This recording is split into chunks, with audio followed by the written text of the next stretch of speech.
네, 생명보험의 역사 한번 살펴보도록 하겠습니다. 생명보험의 역사는 크게 고대, 중세, 근대로 세 가지로 이렇게 분류가 되고 있다. 이렇게 생각하시면 될 것 같습니다. 그래서 첫 번째 고대는 딱 두 가지입니다. 에라노이 아니면 콜레기아. 이 두 가지를 반대로 섞어서 많이 시험 문제가 출제가 된다는 점 여러분께서 기억을 해 두시고요. 에라노이는 종교적 공제단체입니다. 콜레기아는 상호 부조조합이다. 자, 이걸 반대로 이렇게 묶어서 시험 문제에 함정으로 출제가 되니까 이 부분만 여러분께서 꼭 기억을 해 두시고요. 자, 이런 제도가 중세에 들어오면서 길드는 이 자체가 단독 문제라기보다는 지문으로 많이 나오니까 살펴보시기 바랍니다. 동업자 간 상호 부조조합인데 향후에 영국의 우회조합, 독일의 구제금고 등으로 발전을 했다. 이렇게 여러분께서 요 길드를 묶어서 공부를 해 주시고요. 자, 톤틴연금은 과거에는 굉장히 많이 시험 문제 출제가 되는데 최근에 조금 뜸하긴 합니다만은 자, 톤티라고 하는 사람이 이걸 제안을 했죠. 자, 국고에 유휴 자금을 융자해 준 자에게 원리금 대신 종신연금을 지급하는 제도였다. 네, 이렇게 톤틴연금 여러분 기억을 해 두시고요.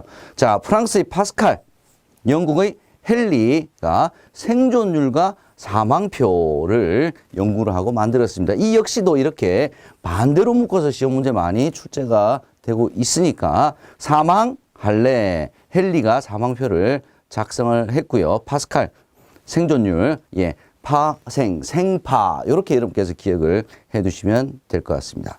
자, 시험 문제는 근대가 더 많이 나옵니다. 가장 많이 나오죠. 자, 세계 최초의 근대적 생명보험 회사는 에퀴타블 생명보험 회사인데 어디냐? 영국입니다. 자, 여기서 하나 더 연도 1762년 요걸 좀 기억을 좀 해 두셔야 될 것 같습니다. 최근에는 이 연도를 물어보는 문제가 자주 출제가 되고 있다는 점 기억을 해 주시고요. 생명보험 주식회사법 1870년, 독일의 고타생명 1828년, 미국의 펜실베니아 생명보험회사가 1812년인데 이 연도를 물어보는 지문이 간혹 출제가 되고 있습니다. 그리고 최초의 각국의 생명보험회사가 고타생명, 미국의 펜실베니아 생명보험이다 라고 하는 것까지 기억을 해주시면 좋겠습니다. 자, 어떤 함정이 있었는지 한번 살펴보죠. 자, 고대의 콜레기아는 상호부조조합입니까? 종교적 단체입니까? 예, 이것만 기억해 두시면 될 것 같습니다. 일종의 종교적 공제단체였다. 이건 에라노이 얘기죠. 두 번째, 미국은 1905년도에 최초의 생명보험회사가 설립되었다. 자, 연도가 잘못됐죠. 자, 이런 식으로 시험 문제가 출제가 되니까 여러분께서 잘 기억을 좀 해두시면 좋겠습니다. 네, 키노트 사회보험과 민영보험 한번 살펴보도록 하겠습니다. 사회보험 이름이 붙었으니까 국가에서 하는 거죠. 민영보험 개인이 하는 거다. 이렇게 보시면 될 것 같습니다. 자, 이 둘의 관계는 요것이 문제 자주 나옵니다. 상호 보완과 경쟁이라고 하는 양면성을 가지고 있습니다. 자, 사회보험은 국가에서 하는 거 의무가입이죠. 급여. 법률로 규정이 되어 있습니다. 돈 많이 냈다고 해서 무조건 많이 받는 거 아니다 이 말이죠. 기금 운용은 정부에 의해서 결정이 되고요. 자, 가장 키워드는 사회보험은 최저생계, 의료 보장에 있습니다. 민영보험은 개인이 임의로 가입하는 거죠. 강제가 아니죠. 그 다음에 계약에 의해서 급여가 결정이 되고요. 기금운용은 당연히 민간에서 하는 거니까 민간에 의해서 결정이 됩니다. 보험료 부담 수준에 따라서 즉 많이 낸 사람이 많이 받아가는 개인별 적정성에 따라서 이 보험급여가 달라집니다. 자, 사회보장제도의 종류는 크게 세 가지가 있습니다. 사회보험 우리가 흔히 말하는 4대 보험 어떤 게 있죠? 건강보험, 국민연금, 산재보험, 고용보험. 이건 우리 다 아는 거죠. 4대 보험이라고 이야기하죠. 자, 시험 문제는 공공부조, 사회서비스 이 둘을 반대로 섞어놓고 시험 문제 출제가 되니까 기억해 주시기 바랍니다. 공공부조는 기초생활보장, 의료급여 제공, 사회서비스는 노인복지, 장애인복지, 아동복지, 가정복지. 야, 헷갈립니다. 그래서 저는 어떻게 외우느냐면 복지, 서비스. 이렇게 복지가 나오면 다 서비스다. 뭐 이런 식으로 암기를 하는 방법도 있다라는 점 여러분께서 기억을 해 두시고 함정 한번 찾아보겠습니다. 자, 사회보장이란 누가 하는 겁니까? 국가에서 하는 거죠. 개인이 만족할 수 있는 수준까지 스스로 준비하는 보장은 민영보험에 관련된 얘기입니다.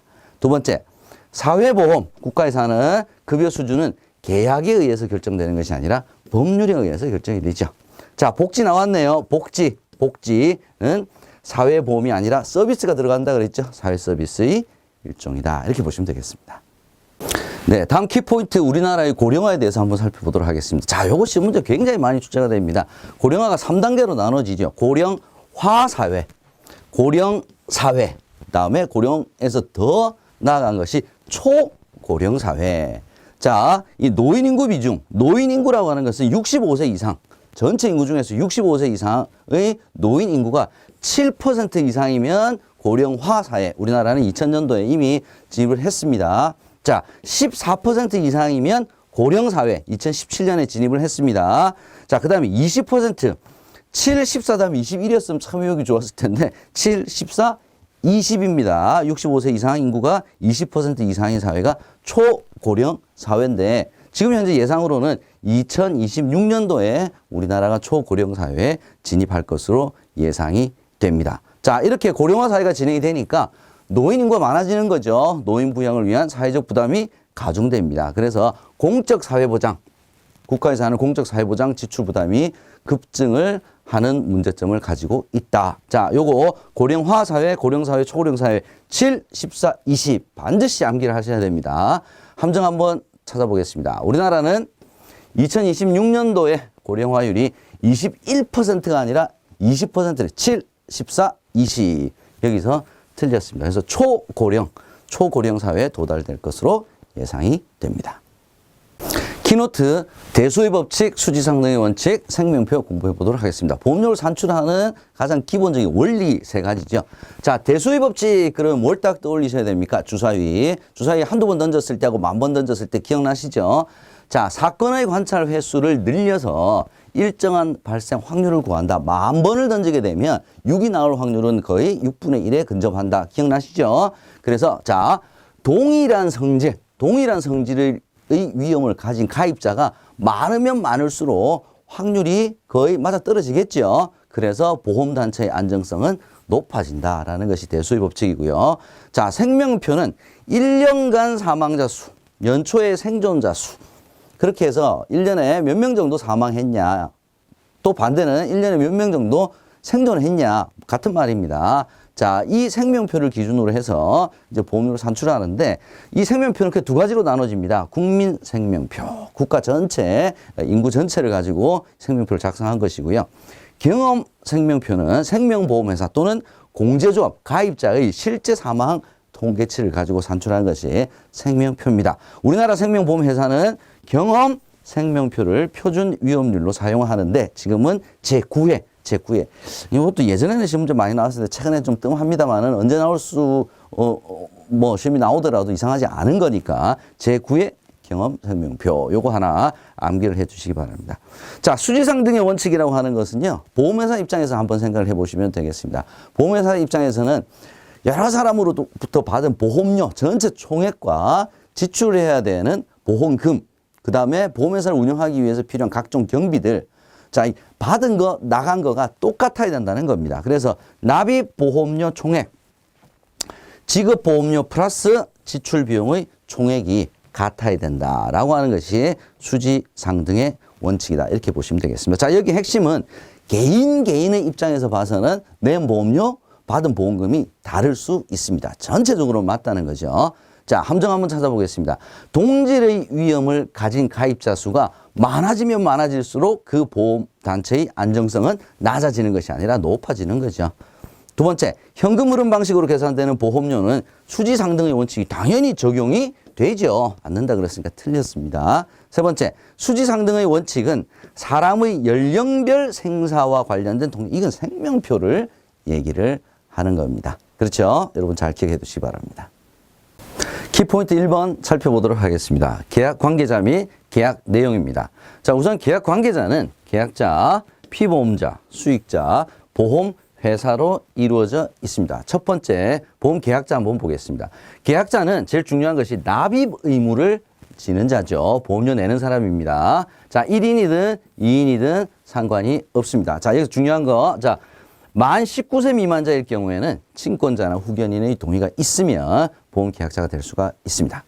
피보험자는 사고의 대상이 되는 사람이죠. 역시 1인이든 2인이든 상관이 없습니다. 자, 시험 문제에 계약자와 피보험자가 동일이어도 가능하지 않다. 이게 나왔고요. 그 다음에 계약자, 피보험자, 수익자가 다 동일인 경우에도 상관이 없습니다. 자, 이때 타인을 피보험자로 하는 경우에는 반드시 서면 동의. 이 서면 동의가 없으면 계약이 무효가 됩니다. 수익자는 보험금을 받는 사람이죠. 보험금을 청구하여 받을 수 있는 사람인데 보험 계약자로부터 지정된 사람이겠죠. 수나 자격에는 제한이 없습니다. 자, 보험회사는 보험금을 지급할 책임이 있는 사람입니다. 보험금 지급하는 사람이죠. 보험 사업을 영위하는 사람입니다. 그래서 보험 사업을 영위하기 위해서는 금융위원회의 사업 허가가 반드시 필요합니다. 계약 내용 한번 보겠습니다. 보험사고는 보험금을 지급을 하게 되는 원인이 되는 거죠. 그 약속한 사고를 우리가 보험사고라고 얘기를 합니다. 보험기간은요, 보장을 받는 기간이 되겠죠. 위험기간, 책임기간이라고도 얘기를 합니다. 자, 시험 문제는 보험료 납입기간에 대해서 많이 나오는데요. 계약자가 보험료를 납입하는 기간인데 이 보험기간, 즉 보장을 받는 기간과 납입하는 기간이 항상 일치하지는 않습니다. 여기서 이제 정기납이라고 하죠. 정기납의 개념은 납입기간과 보험기간이 동일할 경우에 우리가 정기납이라고 이야기를 합니다. 보험금액, 보험금. 자, 보험사고가 발생을 하게 되면 보험회사가 지급해야 되는 금액을 우리가 보험금액이라고 얘기를 하고요. 보험료는 계약자가 보험회사에 지불하는 금액을 우리가 보험료라고 얘기를 합니다. 자, 계약관계자 계약 내용, 어려운 내용이 아니죠. 예, 서로 혼돈만 안 되면 되겠습니다. 함정을 한번 찾아보도록 하겠습니다. 자, 보험회사의 사업 영위를 위해 사업 허가를 승인해주는 금융위원회는 계약 관계자에 전혀 해당이 없겠죠. 두 번째, 납입기간이 보험기간보다 긴 경우가 아니라 같은 경우 정기납이라고 얘기를 합니다. 세 번째, 보험료 납입기간은 보험계약에 따라 보장을 받는 기간. 뭐 좀 이상하죠? 납입기간이 보장을 받는 기간이 아니죠. 보험기간이 보장을 받는 기간입니다. 그래서 위험기간 또는 책임기간이라고 얘기를 하는 것은 맞습니다. 자, 이렇게 해서 함정을 찾아보았습니다. 여러분 수고하셨습니다. 자, 이번 시간 키노트 배당에 대해서 한번 살펴보도록 하겠습니다. 배당은 보험계약 중에서 배당이 있는 유배당 보험계약 중에서 잉여금이 발생을 하게 되면 그 잉여금을 계약자에게 배당금으로 지급을 하는 것을 우리가 배당이다 이렇게 이야기합니다. 그래서 무배당 보험계약은 배당이 없습니다. 자, 예전에는요, 2000년 4월 보험가격 자유화가 시행되기 이전에는 보험회사마다 똑같은 배당률을 적용을 했습니다. 그 이후 이 보험가격 자유화가 시행되고 난 다음부터는 보험회사마다 다른 배당률을 적용하고 있습니다. 그래서 지금 다 배당률이 다릅니다. 자, 무배당 상품은요, 배당금을 지급하지 않는 대신에 미리 계산을 해서 보험료를 할인을 해줍니다. 그래서 유배당 보험계약이 무배당 보험계약보다는 더 보험료가 비싼 것이 맞습니다. 그래서 무배당 보험계약이 보험료가 다소 저렴하다. 자, 배당의 조건이 있습니다. 먼저 적립을 먼저 해야 돼요. 적립을 먼저 하고 난 다음에 돈이 적립이 되면 그 돈을 후배당, 나중에 배당을 하도록 그렇게 체계가 규정이 되어 있습니다. 요거 시험 문제예요. 바꿔서 나옵니다. 선 배당, 후 적립. 이렇게 딱 바꿔 나오면 헷갈릴 수가 있으니까 여러분께서 꼭 기억을 해 주시기 바랍니다. 배당금을 계약자에게 지급하는 방법은요, 현금을 지급할 수도 있습니다. 또 내야 될 보험료가 있죠. 보험료 대신에 보험료를 상계를 하는 겁니다. 배당금으로. 그 다음에 보험금 또는 환급금 지급 시에 이 배당금을 얹어서 가산해서 주는 방법이 있습니다.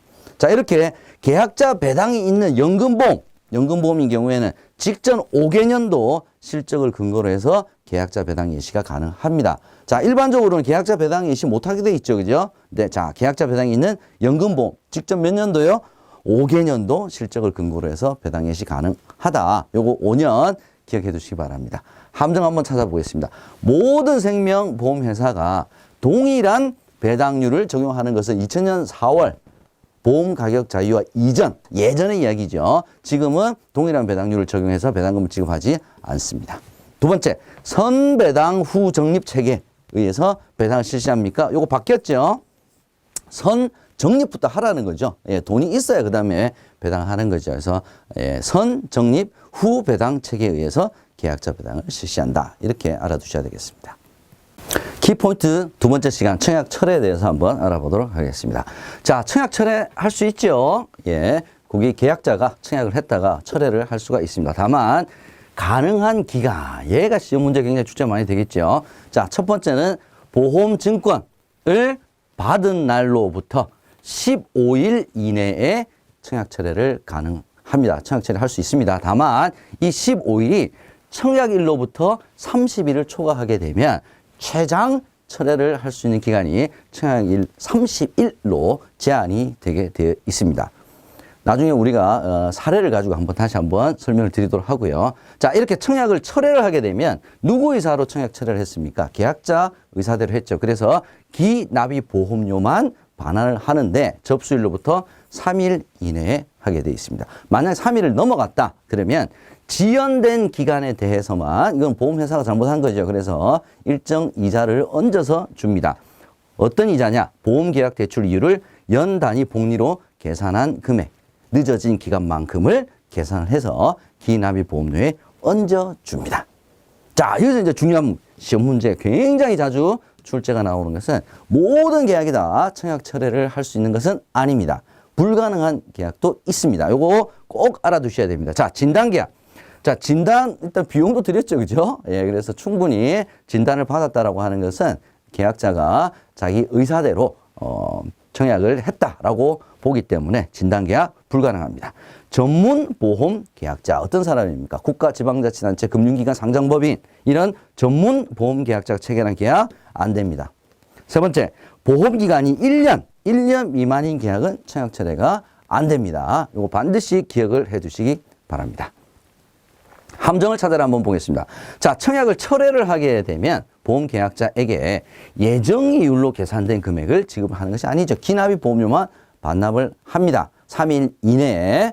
근데 만약에 3일 넘어갔다 그랬을 때는 보험계약 대출 연복리로 계산한 금액을 얹어서 준다.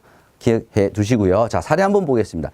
10월 3일에 청약을 했습니다. 그리고 8일에 증권을 받았습니다. 그럼 8일 플러스 15일 이내에 청약 처리를 할 수 있죠. 그럼 10월 23일이 청약 처리를 할 수 있는 마지막 기간인데, 만약에 이 10월 23일이 청약일로부터 30일을 넘어섰다. 그러면 이 15일을 풀로 다 기간을 가질 수가 있는 것이 아니다. 이렇게 보시면 될 것 같습니다. 자, 처음은 기본은 뭡니까? 증권을 받은 날로부터 15일 이내. 이 기간이 청약일로부터 30일을 넘어가서는 안 된다. 이 경우는 30일을 넘어가도 10월 23일 이후죠. 그래서 가능하게 되는 것입니다.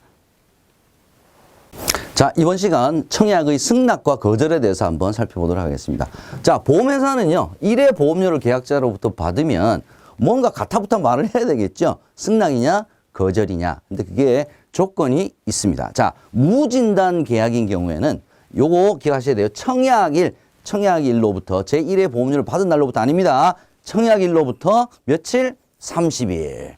진단계약인 경우에는요, 진단이 끝마쳐야 돼요. 진단일이 기준입니다. 진단일 기준으로부터 30일. 요거 시험 문제에 자주 출제가 되죠. 이 기간 안에 통지를 하지 않으면 아무 말도 없다는 거죠. 거절로 본다. 요렇게 함정이 나옵니다. 승낙으로 봅니다. 승낙. 아무 말도 없으면 통지를 하지 않으면 승낙으로 봅니다. 승낙을 한 경우에 이제 보험증권 교부해야 되겠죠. 이게 이제 순서입니다. 자, 만약에 거절을 하게 되면 어떻게 됩니까? 아, 이거 뭔가 이유가 있겠죠. 위험도가 너무 높다든지. 거절 통지와 함께 이미 1회 보험료를 받았으니까 보험료를 받은 보험료를 돌려줘야 됩니다. 자, 그 대신 거절은 누가 있냐? 보험회사가 있죠. 그래서 받은 기간 동안 이자를 얹어서 줍니다. 어떤 이자?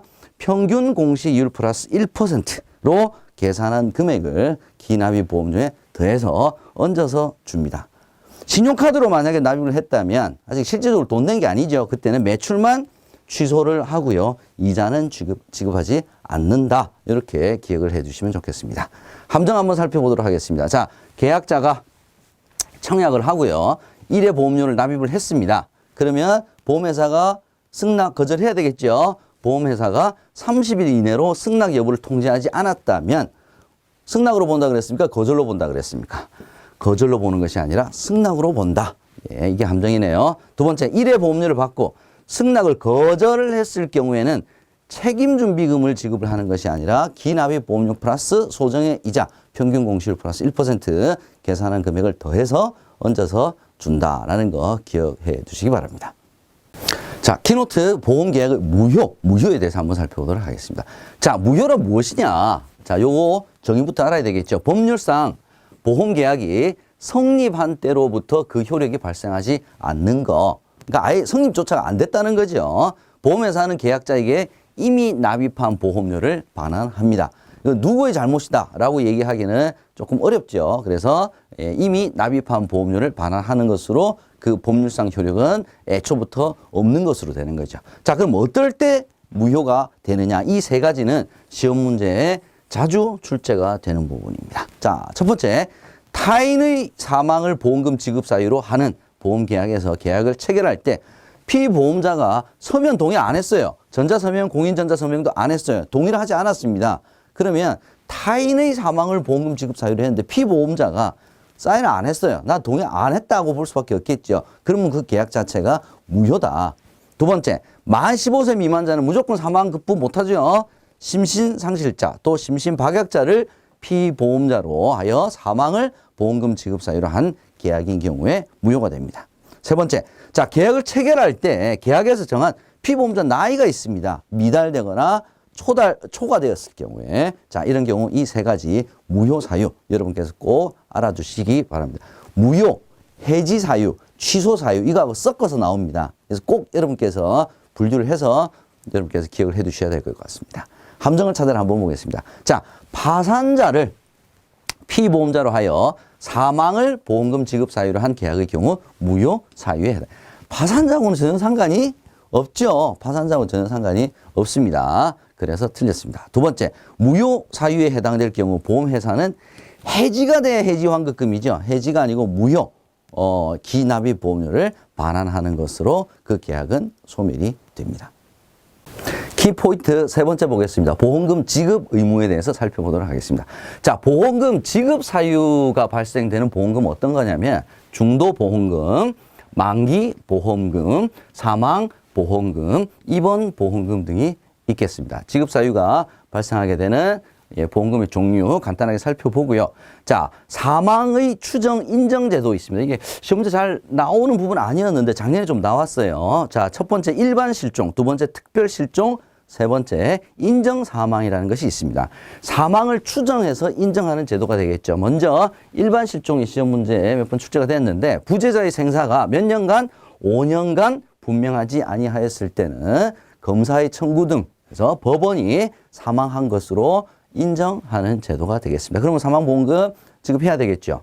자, 특별 실종은 뭐 배라든지 비행기라든지 사고 날 수 있죠. 그죠? 위난을 당한 자의 생사가 위난 종료 후 1년간 분명하지 아니할 때 사망으로 보는 제도고요. 인정 사망은 수재, 화재 등 재난으로 관공서가 사망지의 시은면 장애에게 통보해서 사망한 것으로 인정하는 것을 우리가 인정사망이라고 얘기합니다. 행방불명 상관없습니다. 그거는 사망을 인정 추정하는 제도 아니에요. 일반 실종, 특별 실종, 인정사망.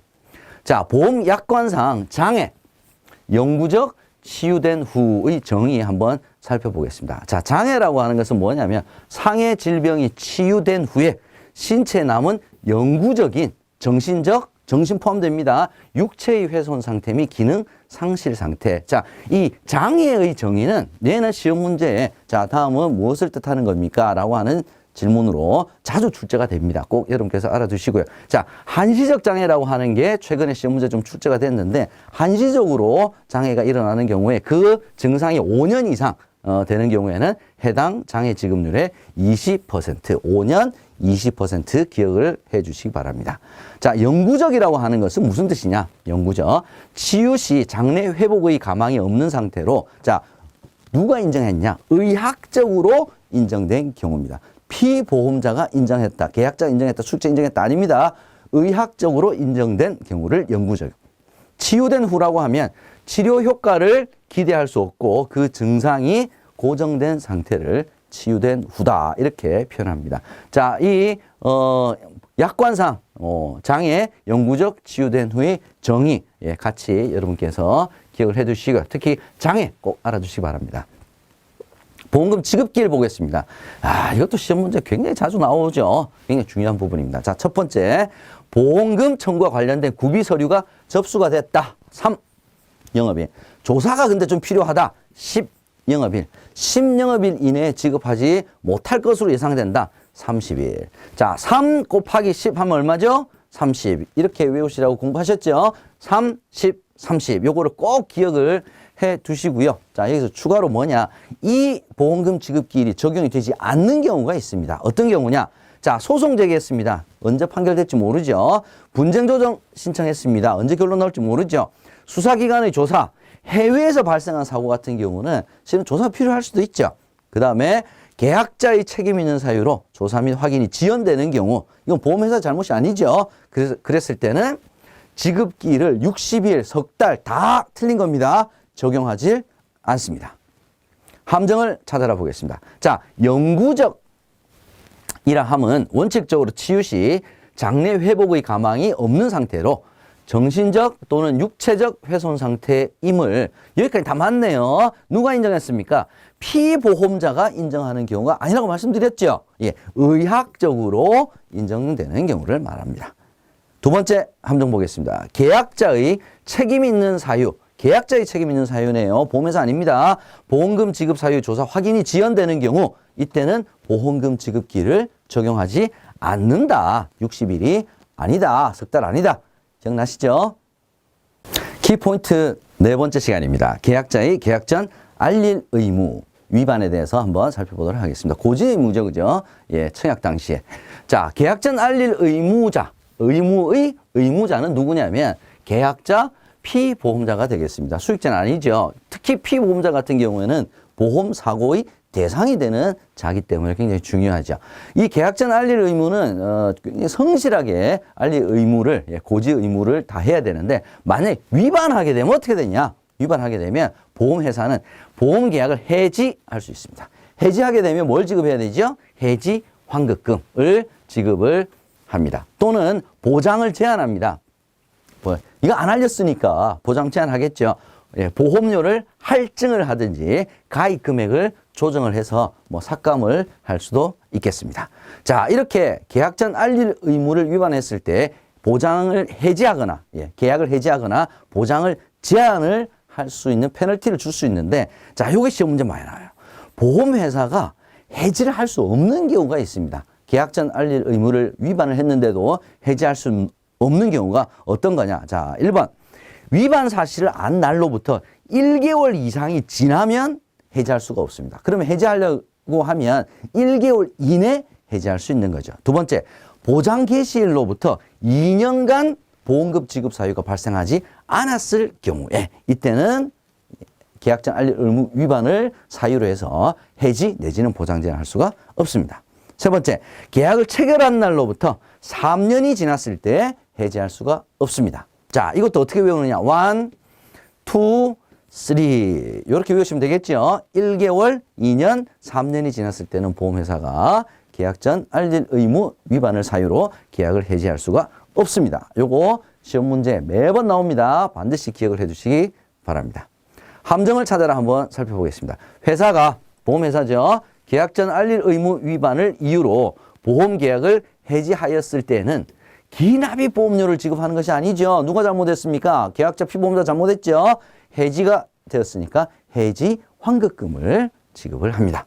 두 번째, 회사가 계약 당시에 계약 전 알릴 의무 위반 사실을 알았다. 자, 알았으면 이거 해지하지 못하는 거죠. 과실로 알지 못하였을 때는 보험계약을 해지할 수가 없습니다. 해지 못하는 사유 기억나시죠? 1, 2, 3. 세 번째, 계약 전에 알려야 할 사항을 알리지 않았을 때는 어떠한 경우도 계약은 해지가 된다. 어떠한 경우 해지가 되는 것이 아니고 해지 못하는 사유도 있었다는 점 다시 한번 기억을 해 두시기 바랍니다. 키노트 통지 의무, 계약 후 알릴 의무네요. 고지 의무는 계약 전 알릴 의무죠. 자, 계약하고 난 다음에 어떤 알릴 의무가 있는지 한번 보겠습니다. 자, 첫 번째, 보험금 지급 사유. 보험금 지급 사유가 발생을 했다 그러면 빨리 보험회사에 알려야 됩니다. 보험회사가 다 일일이 계약자별로 알 수가 없겠죠. 자, 지급 사유가 발생을 했을 때는 누구에게 의무가 생기느냐? 요거 잘 보셔야 돼요. 계약자, 피보험자, 수익자.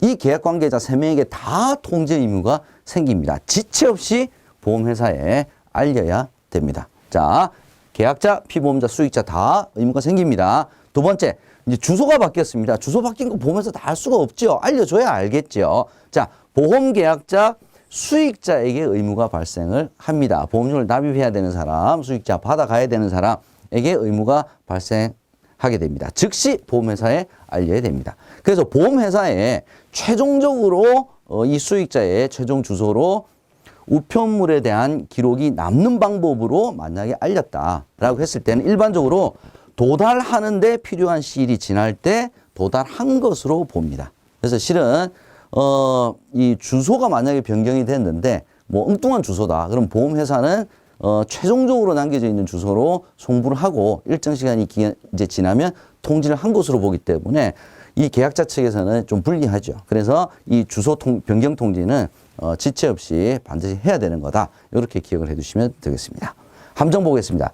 보험금 지급 사유가 발생할 경우에는 보험 수익자 당연히 통지 의무 발생하죠. 알려야 됩니다. 지체 없이. 이를 보험회사에 알려야 할 의무는 가지질 않는다. 그랬으니까 틀린 함정이 되겠습니다. 키노트 부활 한번 살펴보겠습니다. 다른 말로 효력 회복이다. 이렇게 얘기를 하기도 합니다. 해지됐던 계약이 다시 살아난다는 거죠. 예, 효력을 회복하는 겁니다. 아무 계약이나 다 부활이 가능한 것은 아니고요. 조건이 있습니다. 자, 부활 가능 요건 요거 알아두셔야 됩니다. 자, 첫 번째는 납입 연체로 계약이 해지가 됐었어야 됩니다. 두 번째는 해지 환급금을 아직 안 받았었어야 됩니다. 해지 환급금 다 받아갔으면 이거 부활 안 됩니다. 그 다음에 해지된 날부터 3년 이내, 3년이 지나면 부활 신청 못 합니다. 자, 납입 연체로 해지 환급금을 받지 않아야 되고요. 3년 이내에 부활 신청을 할 수가 있습니다. 자, 부활을 만약에 회사가 승낙을 하게 되면 연체 보험료 안 냈던 거 다 내야 되고요. 평균 공시율 플러스 1% 범위 내에서 이 계산한 금액을 연체 보험료에 더해서 납입을 해야 합니다. 자, 특별부활이라는 거 한번 알아보겠습니다. 특별부활이라고 하는 건 뭐냐면, 뭐, 국세를 체납했다든지 해서, 이제 압류 들어와서 그 보험, 이제 해주 환급금을, 보험회사가 대신 이제 지급을 해서 그 계약이 없어져 버린 거죠. 소멸된 겁니다. 자, 이랬을 때는 계약자의 명의를 누가 수익자로 바꿔서 피보험자의 명의를 수익자로 바꾸는 것이 아닙니다. 계약자 명의를 수익자로 변경해서 특별부활 청약이 가능합니다. 그래서 이 특별부활을 청약을 할 수 있다라는 사실을 해지된 날로부터 7일 이내에 보험회사는 수익자에게 통지를 해야 합니다. 자, 여기서 시험 문제 많이 나오는 건 두 가지입니다. 7일 이내 통지해야 된다. 그 다음에 누구 명의로 바꾼다? 계약자 명의를 수익자 명의로 바꾼다. 세 번째 부활 한번 보겠습니다. 자, 부당한 계약 전환. 뭐 이런 일이 있으면 안 되겠지만 이제 판매를 하다가 보면 예전에 가지고 있었던 거를 해지를 시키고 새로운 계약을 청약을 할 수가 있습니다. 근데 그게 비슷한 보험 상품이에요. 뭐 이제 이런 거는 우리가 부당한 계약 전환이다. 뭐 이렇게 얘기를 하는데, 자, 만약에 이게 밝혀지게 되면 계약이 소멸한 날로부터 6개월 이내에 소멸된 계약의 부활을 청구를 하고요. 새로 가입한 보험 상품을 가입을 취소를 할 수 있는 것이 바로 부당한 계약 전환으로 인한 부활입니다. 자, 이 6개월 요거 시험 문제에서 출제가 나오는데요. 지문으로 또 같이 나올 수 있는 게 뭐냐면 이 부당한 계약 전환의 부활은 같은 회사에서 소멸되고 신계약 체결이 같은 회사에서 이루어져야 됩니다. 동일한 보험회사에서 이루어졌을 때 가능하고요. 또 하나는 중개사, 보험중개사는 실은 보험회사하고는 아무 그 책임 관계가 없다고 보시면 됩니다. 중개사는 독립적으로 어떤 특정 회사에 소속돼서 하는 것이 아니죠. 독립적으로 이루어지기 때문에 보험중개사가 행한 부당한 보험계약의 전환은 이 부당한 계약 전환으로 인한 부활이 제도가 적용이 되질 않는다. 자, 그럼 이제 지문 딱 3개 나오는 거 딱 여러분 느껴지시죠? 기억해 두시기 바랍니다. 함정 한번 찾아보겠습니다. 해지 환급금을 수령을 이미 했어요. 이미 부활 못하죠. 수령하면 안 됩니다. 3년 이내 요거는 오케이. 수령하지 않은 상태에서 3년 이내 부활이 가능하죠. 두 번째, 보험중개사가 행한 부당한 보험계약의 전환에는 부활제도가 적용되질 않는다까지 기억해 주시면 좋겠습니다. 키포인트 5번째 시간입니다. 계약 내용 변경에 대해서 한번 살펴보도록 하겠습니다. 자, 보험 종목 변경 가능하냐? 가능합니다.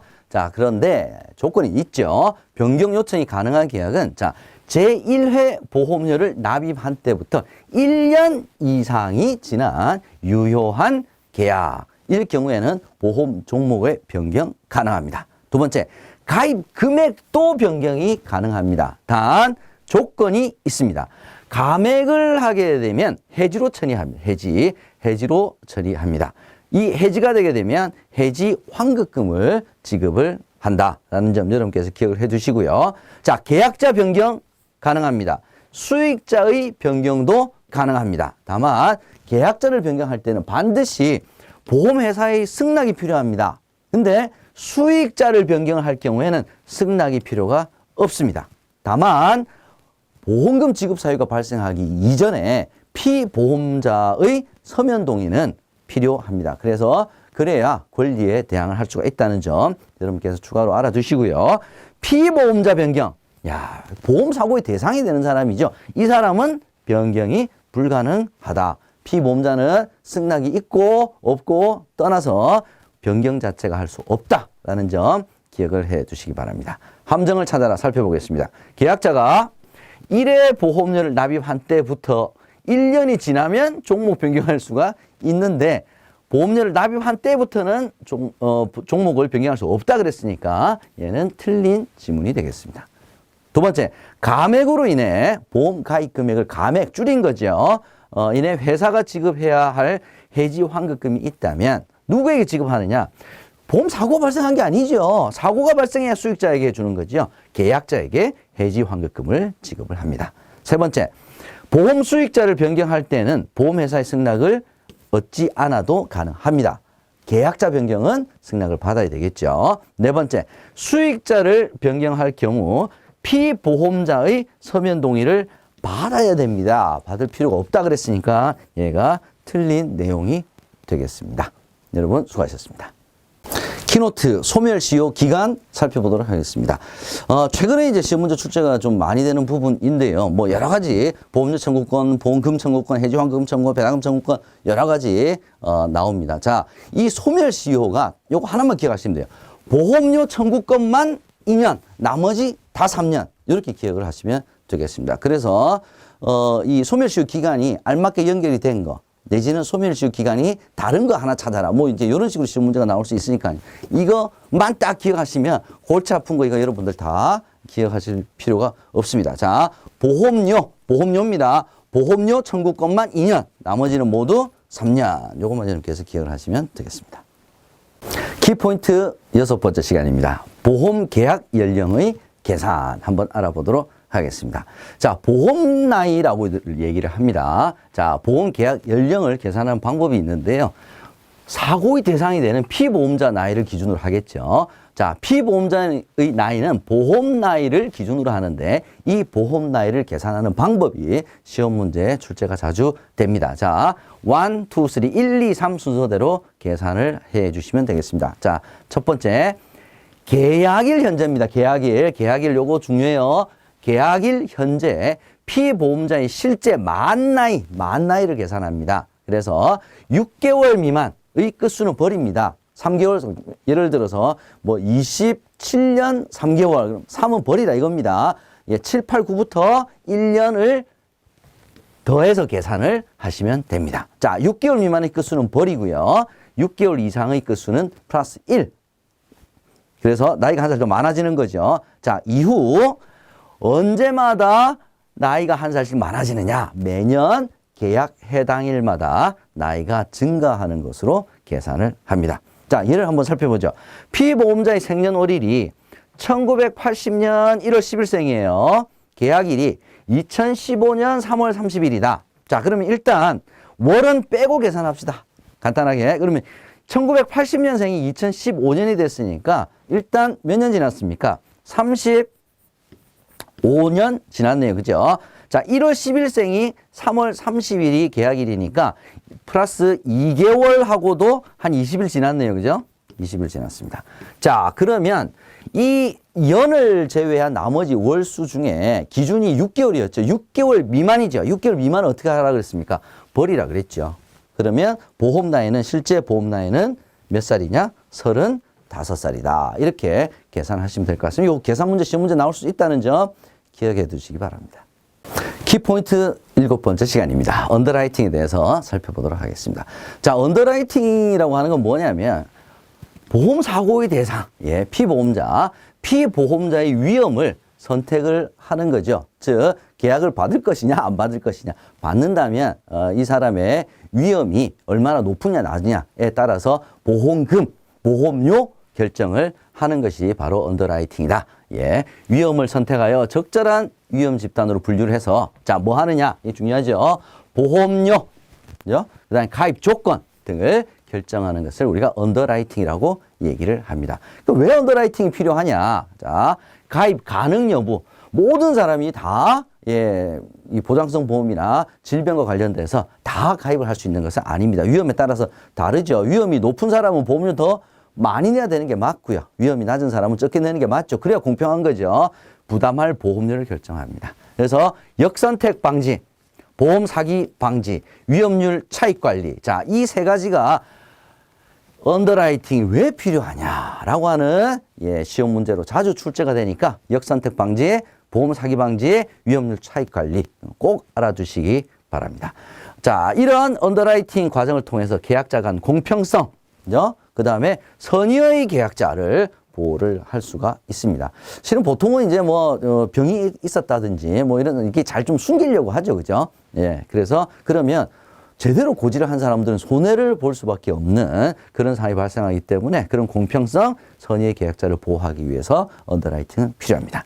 자, 언더라이팅의 단계는 1차, 보험 설계사 모집 조직이죠. 모집 조직에 의해서 고지 의무 할 때 1차 선택, 2차 선택은 건강진단, 의적진단. 세 번째, 계약 심사를 하게 되죠. 언더라이터에 의한 선택. 이거 잘 모르겠다. 그러면 전문가, 계약 적부 확인을 직접 전문가가 하는 이 1차 선택, 2차 선택, 3차, 4차 선택의 단계에 따라서 언더라이팅은 진행이 됩니다. 언더라이팅 시의 고려 대상 4가지 보겠습니다. 자, 환경적 언더라이팅, 신체적 언더라이팅, 도덕적 언더라이팅, 재정적 언더라이팅.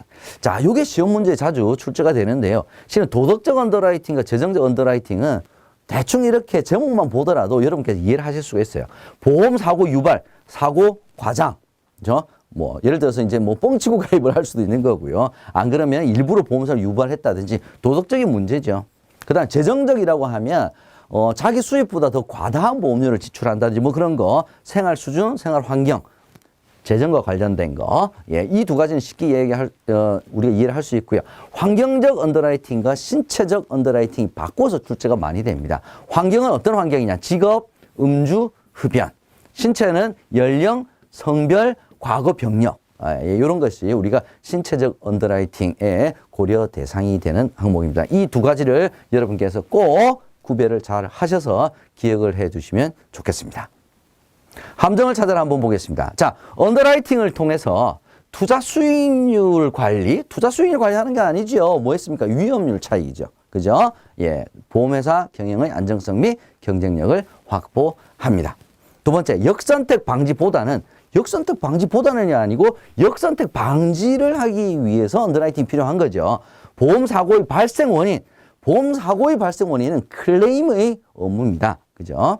세 번째, 모든 계약은 건강진단을 실시를 하는 것이 아닙니다. 건강진단이 필요한 경우에만 건강진단을 실시를 하게 됩니다. 네 번째, 재정적 언더라이팅의 주요 평가 대상은 직업, 운전, 흡연, 음주. 자, 재정적이라고 하는 것은 이게 돈과 관련된 생활 수준, 생활 환경 이런 거였죠. 그죠? 예. 직업, 운전, 흡연은 어떤 겁니까? 환경적 언더라이팅에 해당이 되겠습니다. 키노트 보험 설계사의 자세와 3대 기본 지키기 한번 살펴보도록 하겠습니다. 자, 설계사의 자세 다 윤리 여러분 잘 아시다시피 다 좋은 이야기들이 있죠. 자, 관련 법규, 준수해야 됩니다. 윤리 지켜야 됩니다. 고객에게 보험을 판매할 경우에 명문화된 법규를 반드시 지켜야 되는데 이 법규는 굉장히 넓은 것이 아니라 최소한의 기준이다 라는 거 여러분 이 표현 기억을 해 주시고요.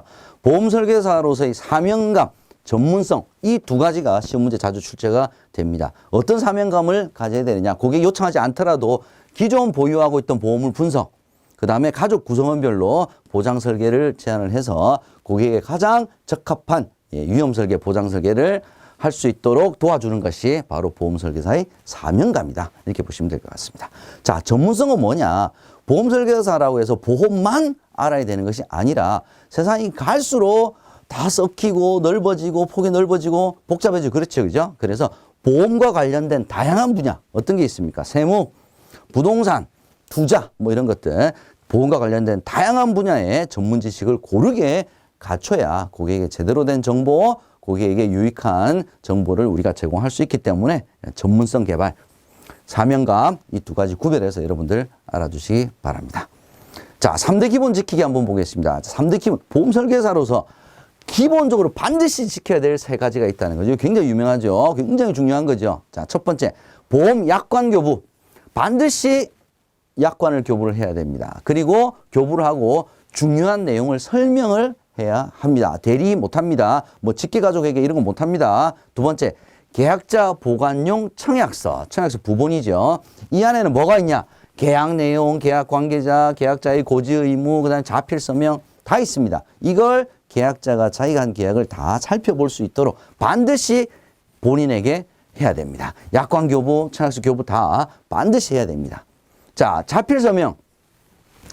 아, 바쁘다고요. 뭐 이제 계약자는 피보험자가 바쁘다고 뭐 배우자에게 대신한다, 이제 직계가족이 대신한다. 이거 안 되죠, 그죠? 예, 이건 반드시 세 가지 지켜야 될 첫 번째 보험 약관 교부, 중요한 내용 설명, 계약자 보관용 청약서, 자필 서명 안내 및 확인. 자, 시험 문제 직계가족에게 대신 받아도 된다. 내지는 설계사가 대신 해도 된다. 뭐 이런 표현 나옵니다. 요거 반드시 본인에게 해야 된다라는 거 알아주시면 될 것 같고요. 만약에 이걸 어겼어요. 위반했어요.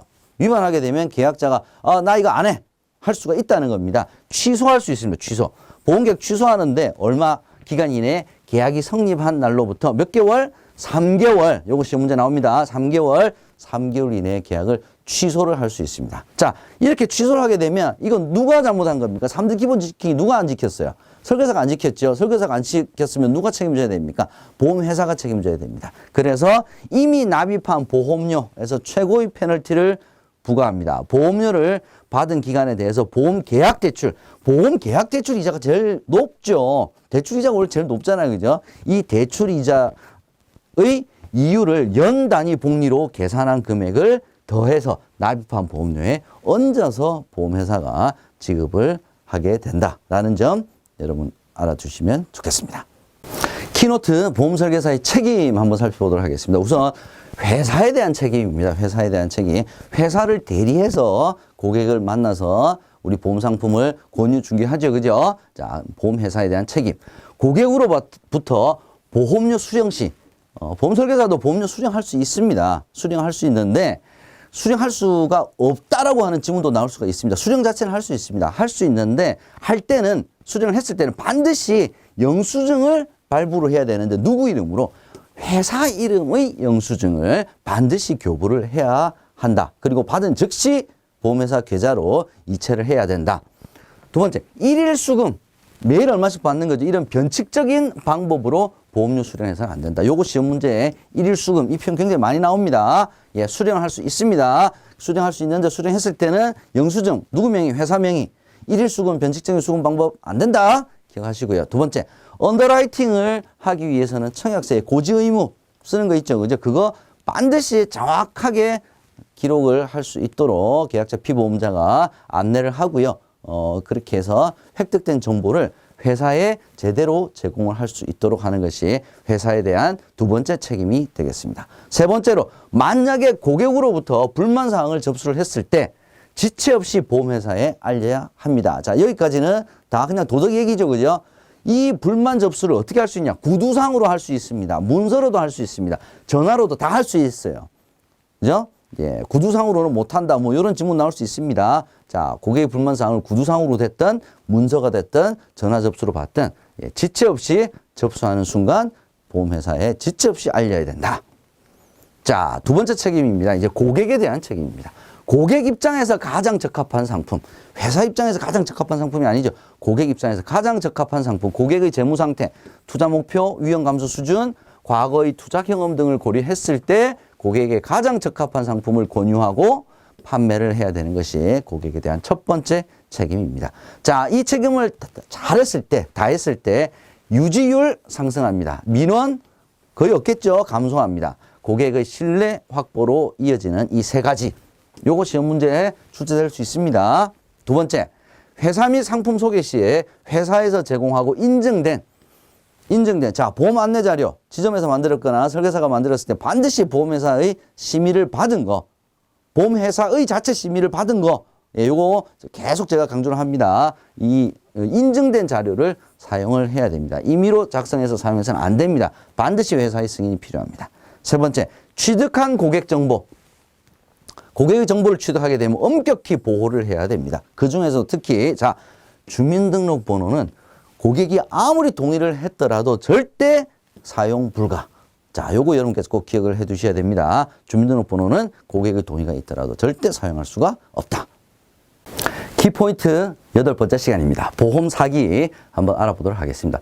우선 보험 사기의 개념 중에서 크게 두 가지로 나눠집니다. 하나는 연성 사기, 또 하나는 경성 사기입니다.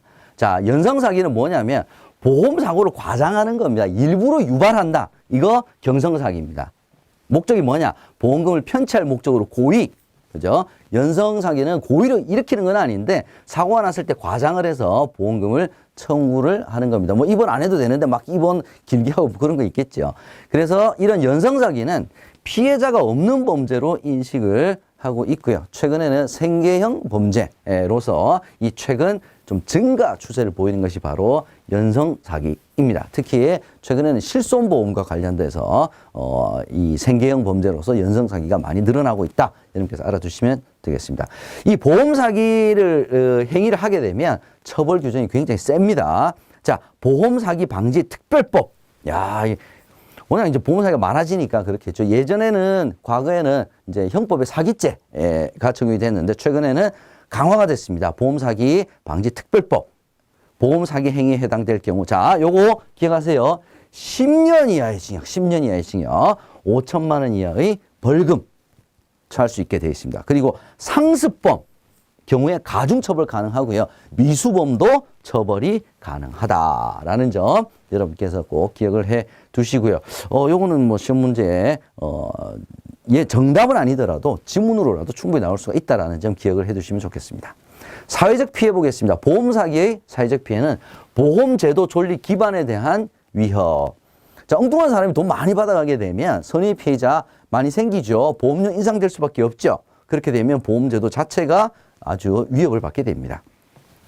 생명 존중 가치관 파괴, 보험사고 일부러 일으키게 되면, 그죠? 뭐 살해, 뭐 이런 거 있을 수 있죠. 모방 범죄. 저 사람 돈 조금 내고 보험금 엄청 받네? 동조행위, 뭐 이런 것들 증가할 수 있고요. 보험산업의 이미지가 악화가 되고, 예, 중요한 것은 공보험, 의료보험 같은 게 있죠, 그죠? 공보험의 재정에도 악영향을 미쳐서 공보험료 인상. 그래서 보험 사기 때문에 특정 보험 상품이 판매가 중단될 수도 있고요.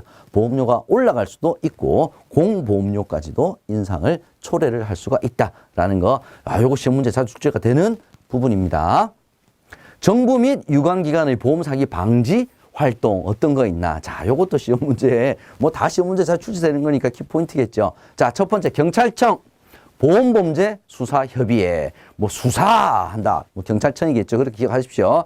자, 보험감독원에서는 보험사기 인지 시스템. 자, 영어로 된 게 IFAS와 SIU 보험사기 특별조사반 두 개가 나오는데요. 사기 인지 시스템이라고 하는 것은 뭐 여러 군데 뭐 이제 의료기관 정보하고도 내지는 이제 뭐 건강정보 뭐 평가원 뭐 이런 데하고도 다 공유를 해서 이러한 이제 사기성이 있느냐 없느냐를 이제 시스템적으로 인지하는 시스템은 전체를 다 아울러야 되니까 예, 금융감독원에서 운영을 합니다. 보험회사에서는 보험 사기 관련된 조사반을 설치해서 운영을 하고 있다. 요 두 가지는 여러분께서 요 빨간색 딱 표시되어 있는 거 요거는 꼭 기억을 해 두시면 좋겠습니다. 보험감독원과 보험회사에서는 보험범죄 신고센터를 운영을 하고 있고요. 보험업법상 보험사기 행위를 금지하는 법률적 체계가 마련이 되어서 계약자, 모집 종사자 관련돼서 다 보험사기 행위를 금지하는 법률이 구체적으로 마련이 되어 있습니다. 다시 한번 좀 중요하니까 자 경찰청 보험범죄수사협의회, 감독원 보험사기 인지시스템, 보험회사 보험사기 특별조사반, 감독원 보험회사 보험범죄 신고센터. 자 보험협회가 빠졌는데 보험협회는 이 보험사기 예방, 교육 뭐 이런 것들을 보험협회에서는 많이 하고 있다. 이렇게 여러분께서 구별해 주시면 되겠습니다. 함정 한번 찾아보겠습니다. 개인적으로 잘 알고 있는 보험설계사 등의 권유로 보험을 가입하는 경우는 다 일상적인 거 아닙니까? 다 원래 이렇게 하는 거 아닙니까? 보험 사기 계약의 특징으로 볼 수가 없습니다. 잘 모르는 사람에게 자발적으로 가서 너 보험 가입하러 왔습니다. 뭐 이제 이런 경우가 좀 이상하죠. 두 번째, 보험협회에서는 보험 사기 혐의자를 자동 추출하는 보험 사기 인지 시스템. 이거는 보험협회가 아니고 어디였죠? 금융감독원 이용하고 있습니다. 세 번째, 보험회사는 보험사기 특별조사반 SIU 맞죠? 설치하여 보험사기 조사 맞죠? 처벌활동 보험회사가 처벌활동을 하지는 않죠. 그죠? 자, 이런 문맥들 여러분들 잘 유의해 주시기 바랍니다. 키노트 자살 예방 한번 살펴보도록 하겠습니다. 우리 교재 보게 되면요. 자살 예방에 관련된 내용 중에 크게 세 기관이 나옵니다. 첫 번째, 중앙자살예방센터. 두 번째, 중앙심리부검센터. 그 다음 세 번째, 생명보험사회공헌위원회. 그래서 이 각각의 기관들이 하는 주요 사업을 서로 막 섞어서 시험 문제 출제가 되고 있습니다. 그래서 여기서 가장 키포인트는 중앙자살예방센터에서 하는 사업형이 뭐냐? 생명보험사회공헌위원회에서 하는 게 뭐냐? 이걸 여러분들께서 잘 기억을 해 주셔야 될 것 같고요. 제일 시험 문제 많이 나오는 건 요겁니다. 요거.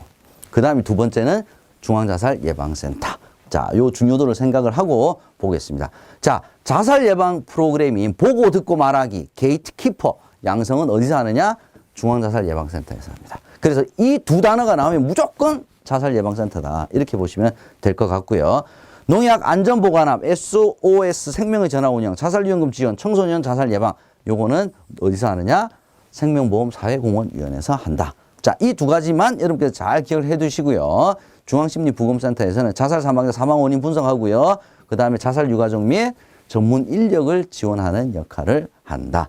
중앙자살예방센터 정부, 중앙심리부검센터 보건복지부, 생명보험사회공헌위원회는 생명보험회사 19개 회사가 참여를 해서 만들어서 사회공헌 활동을 하고 있는 단체다. 이렇게 보시면 되겠습니다. 함정 한번 찾아보겠습니다. 자살예방 게이트키퍼. 게이트키퍼 딱 나오면 어디? 제가 똘지라 그랬죠. 중앙자살예방센터. 인증을 위해서 중앙심리부검센터하고는 전혀 상관이 없습니다. 이 키워드 딱 나오면 어디? 이렇게 여러분께서 연관지어서 공부를 하시면 되겠습니다. 두 번째, 생명보험 사회공헌위원회에서 자살 예방, 게이트키퍼. 게이트키퍼 나오면 무조건 어디라 그랬습니까? 똑같은 거죠. 그죠? 중앙자살예방센터다. 이렇게 기억을 해 주시면 되겠습니다.